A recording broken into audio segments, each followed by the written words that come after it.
প্রিয় ছাত্র ছাত্রী সাজবাতি চ্যানেলে স্বাগত জানিয়ে সুরাট কংগ্রেস, যে সুরাট কংগ্রেসে কংগ্রেস দ্বিধা বিভক্ত হয়েছিল, যে সুরাট কংগ্রেসে ভাগ হয়েছিল, মারামারি হয়েছে, চেয়ার ছোড়াছড়ি হয়েছে, পুলিশ এনে যে কংগ্রেসটাকে রক্ষা করা হয়েছিল নিজেদের মধ্যে বিবাদকে মীমাংসা করবার জন্য। ভারতবর্ষের মানুষ এটাও দেখেছে যে সর্বভারতীয় একটা সংগঠন কংগ্রেস, তার মহিমা কীর্তন। সুরাট অধিবেশনের কথা বলছি আমি 1907 সালের। কেন 1907 সালে জাতীয় কংগ্রেস দুটো ভাগে ভাগ হয়ে গেল? কেন নরমপন্থী আলাদা হয়ে গেল? কেন চরমপন্থী আলাদা হয়ে গেল? কেন সুরাট কংগ্রেসের মধ্যে এই রকম বাঘ বিতান্ডা দেখা দিল? আমাদের আজকের আলোচনার বিষয় সেই সুরাট কংগ্রেসকে কেন্দ্র করে।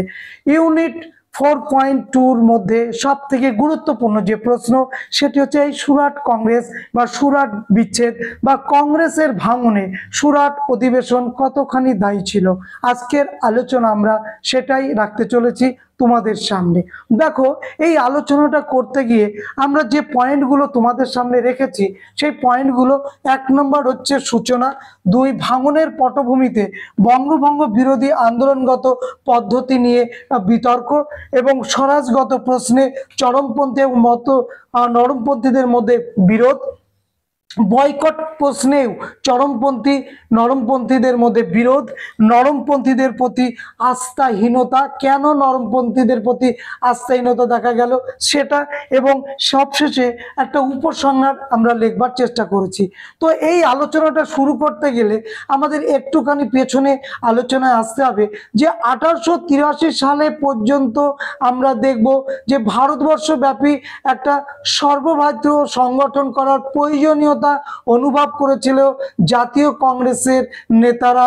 তৎকালীন যারা ছিলেন উমেশ চন্দ্র বন্দ্যোপাধ্যায়, দাদাভাই নৌরোজি, সুরেন্দ্রনাথ বন্দ্যোপাধ্যায়, আনন্দ চাল্লু, ফিরোজ শাহ মেহতা, গোপাল কৃষ্ণ গোখলের মতন মহান ব্যক্তিরা, মহান বিশিষ্ট রাজনৈতিক এই ব্যক্তিত্বের মধ্যে আমরা দেখব 1885 সাল থেকে 1905 সাল পর্যন্ত জাতীয় কংগ্রেসের এই প্রথম পর্বের আন্দোলন এদের দ্বারা পরিচালিত হচ্ছে, অর্থাৎ নরমপন্থীদের দ্বারা আন্দোলন পরিচালিত হচ্ছে। তো এই নরমপন্থীদের আন্দোলনটাকে কিভাবে চরমপন্থীরা বিদ্রুপ করত সেটা আমরা একটু দেখব, এবং তারপরে সুরাট কংগ্রেসে কেন এই চরমপন্থী নরমপন্থী ভাগাভাগি হলো সেটা আমরা আলোচনা করব। সূচনাতে আমরা কি বলবো? সূচনাতে আমরা যে কথাগুলো লিখব যে জাতীয় কংগ্রেস প্রতিষ্ঠার মধ্যেই একটা দ্বিধা দ্বন্দ্ব এবং একটা অস্পষ্ট ছবি আমরা পাই। কারণ 1883 সালে জাতীয় সম্মেলন থেকে কংগ্রেসের জন্ম হচ্ছে 1885 সালে, এটা আমরা দেখেছি। উমেশ চন্দ্র বন্দ্যোপাধ্যায়ের নেতৃত্বে প্রথম সভাপতি তিনি, 78 জন, কোনো বইতে 79 জন প্রতিনিধি নিয়ে বোম্বাইয়ের গোকুল দাস তেজপাল সংস্কৃত কলেজে এটা শুরু হয়েছিল কংগ্রেসের পথ চলা। এবার আমরা দেখব যে অনেকে বলছে না, এটা 1905 সালে জাতীয় কংগ্রেস প্রতিষ্ঠা করেছেন অ্যালান অক্টাভিয়ান হিউম, তিনি নাকি এই কংগ্রেসটা প্রতিষ্ঠা করেছেন। এটা নিয়েও দ্বিমত। কেউ বলছে না, অ্যালান অক্টাভিয়ান হিউম কংগ্রেস প্রতিষ্ঠা করেননি, কংগ্রেস প্রতিষ্ঠা করেছে ভারতীয়রা, এবং ভারতীয়দের হাত ধরেই জাতীয় কংগ্রেসের উৎপত্তি। এই যে প্রথম থেকেই একটা দ্বিধা দ্বন্দ্ব আমরা দেখতে পাই কংগ্রেসের উৎপত্তির ব্যাপারে, তাই তো?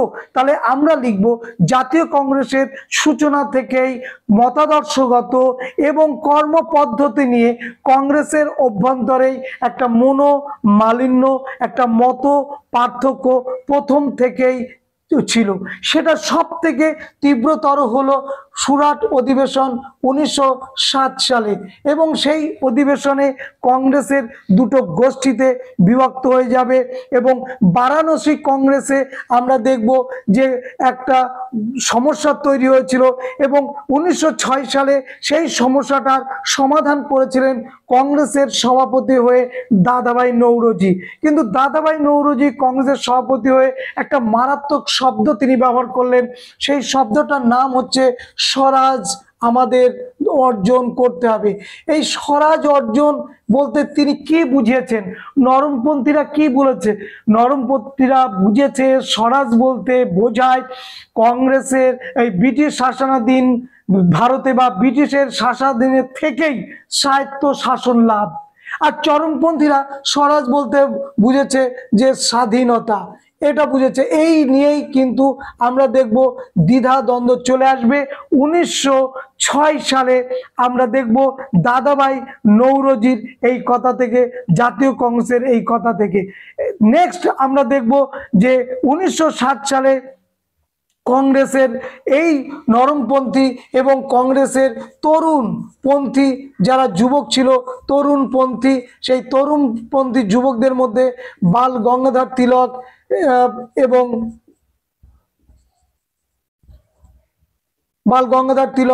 লালা লাজপত রায়, বিপিন চন্দ্র পাল, অরবিন্দ ঘোষ, এই তরুণ যুবকরা চাইছিল, অরবিন্দ ঘোষ, এই তরুণ বিপ্লবীরা চাইছিল কংগ্রেসের সভাপতি হবে তরুণ।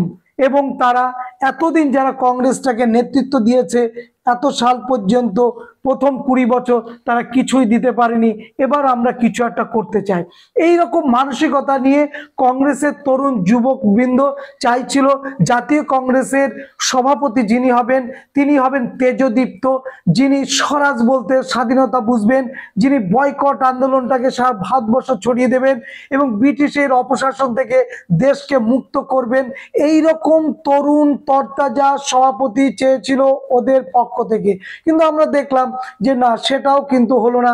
যার ফলে 1907 সালে সভাপতির প্রশ্নে যেমন দ্বিধাদ্বন্দ্ব ছিল, তেমনি আন্দোলনের পদ্ধতিগত প্রশ্নে দ্বিধাদ্বন্দ্ব থাকার ফলে কংগ্রেস 1907 সালে সুরাট অধিবেশনে চরম মতপার্থক্যের মধ্য দিয়ে ভাগ হয়ে গেল।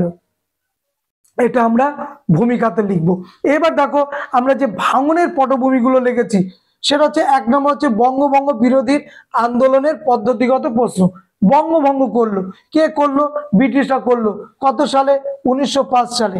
এই যে 1905 সালে বাংলাকে ভাগ করলো 16ই অক্টোবর, বাঙালি কি বসেছিল? বাঙালি কিন্তু বসেছিল না। বাঙালি কিন্তু এর বিরুদ্ধে অনেকগুলো লড়াই আন্দোলনের সংগ্রামে মাঠে নেমেছিল। রবীন্দ্রনাথ তোমরা জানো। তো সেই আন্দোলনগুলো ছিল কি? সেই আন্দোলন ছিল বয়কট, সেই আন্দোলনগুলো ছিল স্বদেশী, সেই আন্দোলনগুলো ছিল জাতীয় শিক্ষা আন্দোলন, জাতীয় শিক্ষা। এই আন্দোলনগুলোর মধ্যে আমরা দেখলাম যে বঙ্গভঙ্গের পাল্টা হিসাবে এইগুলোকে গ্রহণ করা হলো। কিন্তু এইখানে একটা প্রশ্ন দেখা দিল এই বয়কটকে কেন্দ্র করে, যে আন্দোলনে এই বয়কট আন্দোলনটা নরমপন্থীরা পছন্দ করছিল না। ব্রিটিশের দ্রব্য বর্জন করতে হবে, বিদেশি দ্রব্য বর্জন করতে হবে, বিদেশি দ্রব্য বর্জনের মধ্য দিয়ে তাদের অর্থনৈতিক যে ব্যবস্থাপনা সেটাকে ভেঙে মুছে দুমড়ে শেষ করতে হবে। কারণ ভারত ছিল ব্রিটিশ সাম্রাজ্যের রত্ন। তো ভারতবর্ষ থেকে বেশি পরিমাণে ওদের যে পরিমাণে লাভ বা মুনাফা ওদের দেশে যেত, সেটা যদি বন্ধ করা যায় তাহলে ব্রিটিশ সরকারকে আর্থিকভাবে ক্ষতিগ্রস্ত করা যাবে। পাশাপাশি স্বদেশী শিল্প বা প্রতিষ্ঠান যদি গড়ে ওঠে, এই দেশের যুবকদের কর্মসংস্থান হবে, বেকাররা কাজ পাবে, শিল্প কলকারখানা গড়ে উঠলে দেশের বুনিয়াদ, অর্থনৈতিক বুনিয়াদ সেটা আরো সুন্দর হবে এবং শক্তিশালী হবে। তো যাই হোক, এইরকমই ধ্যান ধারণা ছিল চরমপন্থী নেতৃবৃন্দদের। তাই তারা চাইছিল বয়কট আন্দোলনটাকে ঝোপ বুঝে কোপ মেরে সারা ভারতবর্ষ ব্যাপী ছড়িয়ে দেয়া।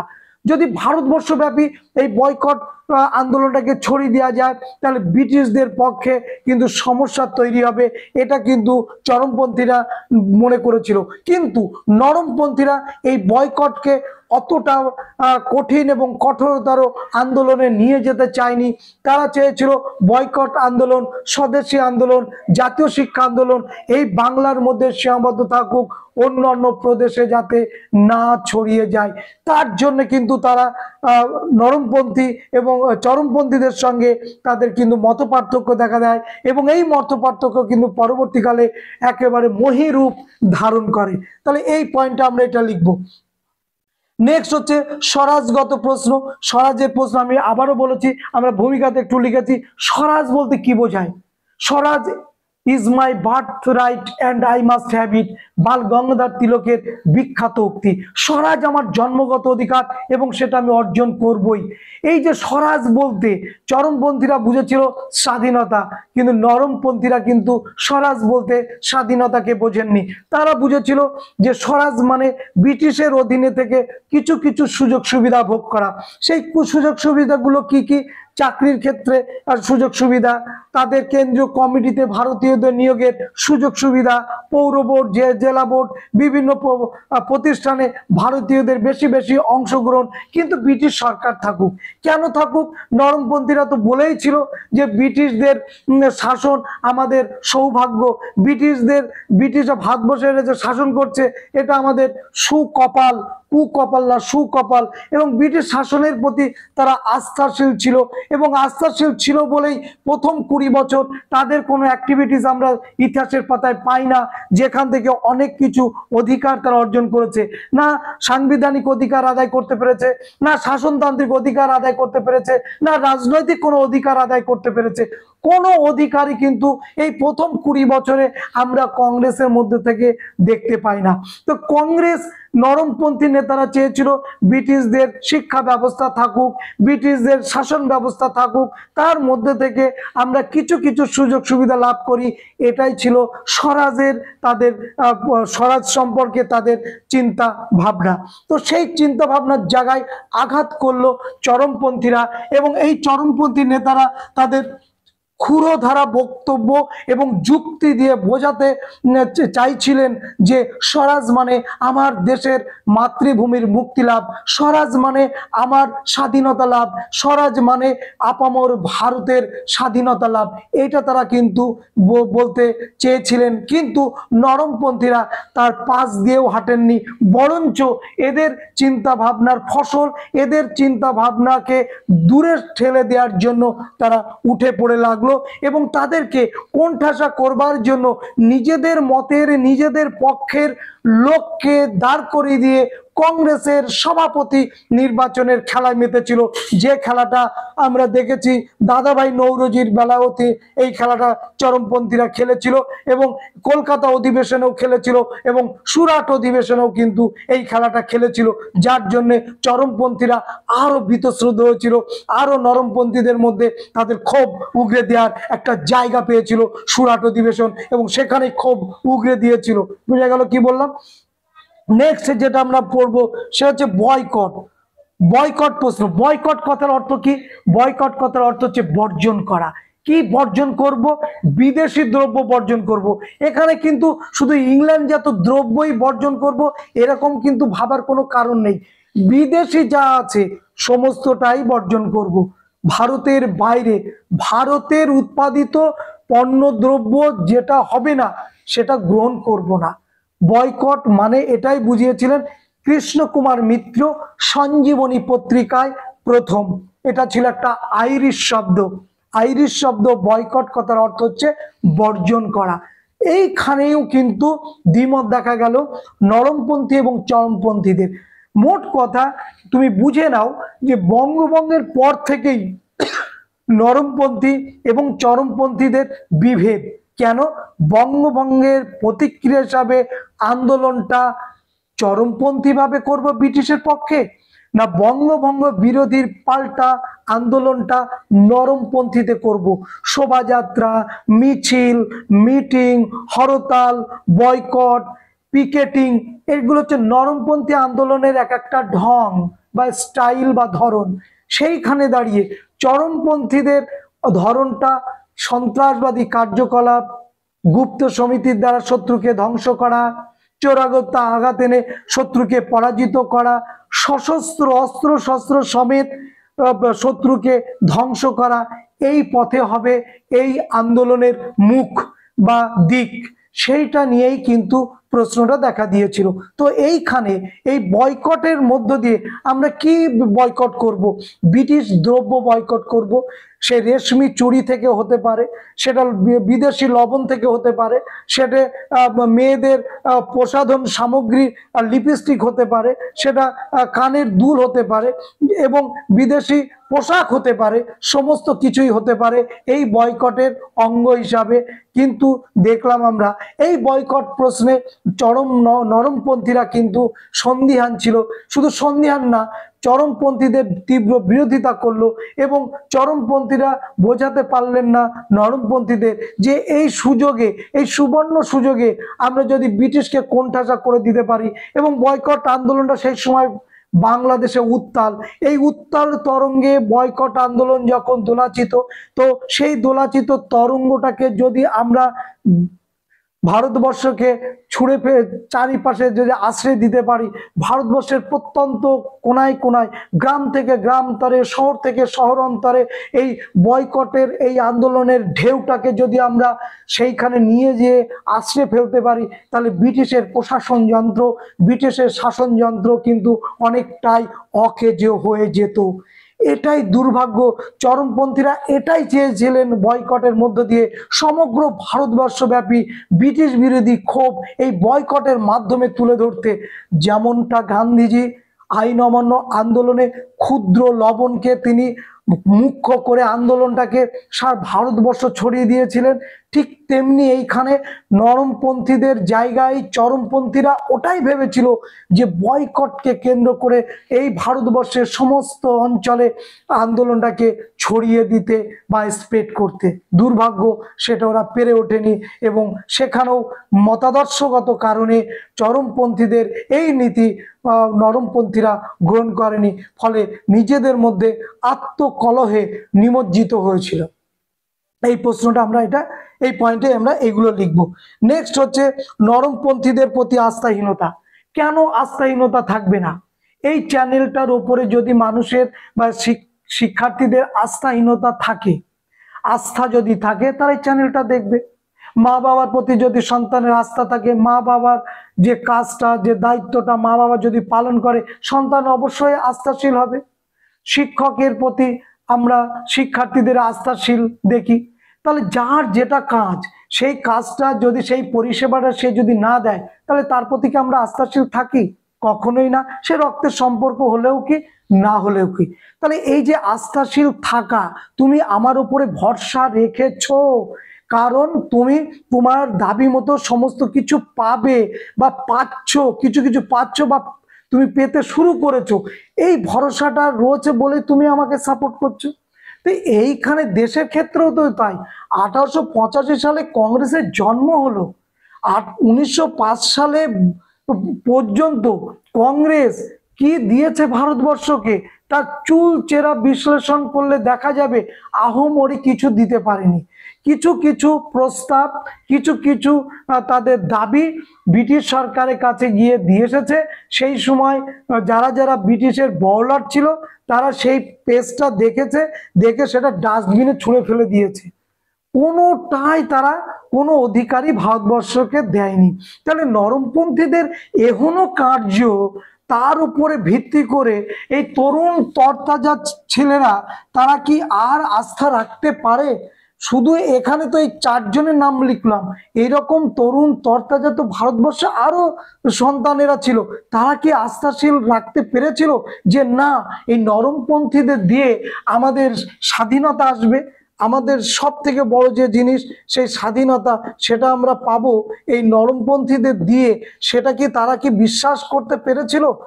আমার মনে হয় এই প্রশ্নে যদি আমরা বিচার করি বা যদি ভোট নিই, তাহলে আমরা দেখব যে এদের ওপরে কোনো মানুষের আস্থা ছিল না যে এদের হাত ধরে ভারতবর্ষের নতুন মুক্তির সূর্যের উদয় হবে, এরকমটা কিন্তু ছিল না। যাই হোক, তো এখানে নরমপন্থীদের প্রতি সে আস্থা নেই, কারণ এই 20 বছর তারা ভারতবর্ষকে কোনো কিছুই দিতে পারেনি, যার ফলে চরমপন্থী মতাদর্শ আরো বেশি পরিমাণে উদ্ভবের ক্ষেত্রে বা ওদের সঙ্গে বিতর্কে পটভূমি রচনা করতে সুবিধা হয়েছিল। তাহলে এই কথাগুলো আমরা এই পয়েন্টে লিখবো। আচ্ছা, তারপর হচ্ছে চরমপন্থী মতবাদের উদ্ভব। দেখো কিছু কিছু ঘটনা সেই সময় চরমপন্থী মতবাদে উৎসাহিত করেছিল। বিদেশের কিছু আন্দোলন আমরা দেখি যে আন্দোলনগুলো আমাদের চরমপন্থী মতাদর্শের উদ্ভবের কিন্তু খুব গুরুত্বপূর্ণ কাজ করেছিল। সেই মতাদর্শগুলো কি কি? বিভিন্ন আন্দোলন বিদেশে এবং চরমপন্থীদের কাছে সেইগুলো তারা লুফে নিয়েছিল, যেমন আয়ারল্যান্ডের আন্দোলন, যেমন কিউবা, ভিয়েতনাম, এই সমস্ত মানে বিদেশদের যে আন্দোলনগুলো সেগুলো উৎসাহিত করেছিল। ব্রিটিশদের দমন নীতি চরমপন্থী উদ্ভবের কারণ হয়েছিল। বঙ্কিমচন্দ্রের লেখা চরমপন্থী উদ্ভবের কারণ হয়েছিল। বিবেকানন্দের জাতীয়তাবাদমূলক কথাবার্তা চরমপন্থী মতাদর্শের মধ্যে নিয়ে এসেছিল। নবগোপাল মিত্রের হিন্দু মেলা চরমপন্থী উদ্ভবের কারণ হয়ে দাঁড়িয়েছিল। দয়ানন্দ সরস্বতীর আর্য সমাজ চরমপন্থী উদ্ভবের কারণ হয়ে দাঁড়িয়েছিল। রবীন্দ্রনাথের লেখা চরমপন্থী উদ্ভবের কারণ হয়ে দাঁড়িয়েছিল। তাহলে এতগুলো, তারপরে তো আরো আছে, যেমন মিরাট ষড়যন্ত্র মামলা, তারপরে আমাদের বিভিন্ন বিপ্লবীদের আত্মত্যাগ, এগুলো চরমপন্থী মতাদর্শের কিন্তু উদ্ভবের কারণ হয়েছিল। তাহলে এই কারণগুলো, এই যে ভাবগত কারণ, এবং যেগুলো পাঠ্যপুস্তক ছাড়াও আমরা বিভিন্ন সংস্কারকদের কাছ থেকে পেয়েছিলাম এই চরমপন্থী উদ্ভবের কারণ হিসাবে তার নিদর্শন স্বরূপ বিভিন্ন কার্যকলাপ, সেইগুলোর মধ্য দিয়েও কিন্তু চরমপন্থী মতাদর্শের উদ্ভব ঘটেছিল। বিভিন্ন রচনা, মাতসিনি, গ্যারিবল্ডি, এদের যে সাহিত্য, সেগুলো থেকেও কিন্তু এখানে আমরা পেয়েছি। যাই হোক, তাহলে আমাদের 4 নম্বরের জন্য লিখতে হবে। অনেক পয়েন্ট থাকতে পারে, কিন্তু সব পয়েন্ট তো লেখা যাবে না। 4 নম্বরের উপযুক্ত জন্য এখানে 5টা পয়েন্ট আমি লিখেছি। তোমরা এই 5টা পয়েন্ট লেখার চেষ্টা করবে, সূচনাটা লিখবে এবং শেষে একটা উপসংহার দেবে যে সুরাট কংগ্রেস বা সুরাট অধিবেশনে আমরা দেখলাম জাতীয় কংগ্রেস দ্বিধা বিভক্ত হলো। যেই দ্বিধা বিভক্ত হলো, সঙ্গে সঙ্গে ইংরেজরা উল্লসিত প্রকাশ করলো, নিজেদেরকে তারা বলল যে আমরা মহা বিজয় লাভ করলাম, কারণ কংগ্রেস যদি একত্রিত থাকতো ভারতবর্ষে তাদের পায়ের তলার মাটি সরে যেত খুব শীঘ্রই।